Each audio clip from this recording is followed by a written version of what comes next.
বড় অস্বস্তিকর গরম, খুব মারাত্মক গরম, রাতে ঘুমান যায় না, বাচ্চা কাচ্চা লয়ে এটি খুব খুব গরমে খুব ভুগতেছি। মানুষের তো ভিতরে একটা অশান্তি ঢুকে গেছে, ফ্যান চাললে ফ্যানের বাতাসটাও খারাপ লাগে। তীব্র গরমে হাঁসফাঁস অবস্থা মানুষের। দেশের ওপর দিয়ে বয়ে যাচ্ছে মৃদু থেকে মাঝারি তাপপ্রবাহ। এতে পড়ছে প্রাণ, প্রকৃতি। তৃষ্ণা মেটাতে রাস্তার পাশে লেবু শরবতেই ভরসা খুঁজছেন সাধারণ পথচারী ও খেটে খাওয়া মানুষ। অনেক গরম, তো এই তাপমাত্রা আর আমরা সহ্য করতে পারছি না। অনেক কষ্ট হয়েছে এতদিন গাড়ি চালায়া, যে পরিমাণ গরম গেছে। তোকমার শরবত বানাই, আর এই যে লেবু ট্যাং। যে গরম পড়ছেন, খাইতে চাইছেন, কি করবো, বাচ্চা মানুষ, এর জন্য খাওয়াইলাম। শুধু তাপমাত্রা বেশি হওয়ায় নয়, বাতাসে অতিরিক্ত জলীয় বাষ্পের উপস্থিতি এবং দিনরাতের সর্বোচ্চ ও সর্বনিম্ন তাপমাত্রার ব্যবধান কমে যাওয়ায় ভ্যাপসা গরম বেশি মাত্রায় অনুভূত হচ্ছে। জলীয় বাষ্পের পরিমাণ বেশি থাকার কারণে যদিও তাপমাত্রা 36 বা 37-এর মধ্যে থাকবে, কিন্তু মানুষের অনুভূতি সেটা 40 ডিগ্রি বা তার চেয়ে বেশি অনুভূতি হওয়ার সম্ভাবনা রয়েছে।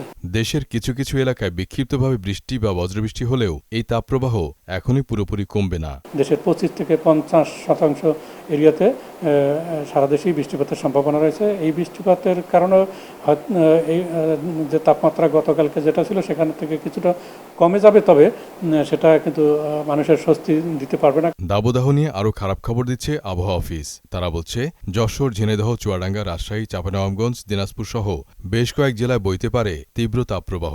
মৃদু থেকে মাঝারি এবং কোনো কোনো জেলায় হয়তো অল্প কিছু বিচ্ছিন্নভাবে 2-1টা জেলায় হয়তো 40 ডিগ্রি পর্যন্ত যেতে পারে। যে 40 ডিগ্রি তাপমাত্রা মানে আমাদের যে তীব্র তাপপ্রবাহ।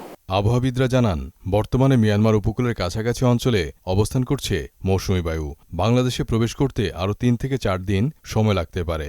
জুনের মাঝামাঝিতে সারা দেশের ওপর মৌসুমি বায়ু বিস্তৃত হলে বৃষ্টিপাত বেড়ে কমবে গরমের তীব্রতা। স্বস্তির খবর বলতে পারি যে 11 তারিখ থেকে যে বৃষ্টিটা শুরু হবে, তখন মানুষের যে অস্বস্তি ভাবটা কমে যাবে। তীব্র গরমের এই কয়েকদিন মানুষকে বিনা প্রয়োজনে রোদে না যাওয়া সহ পর্যাপ্ত পানি পানের পরামর্শ দেন তারা। মফিউর রহমান, মোহনা সংবাদ, ঢাকা।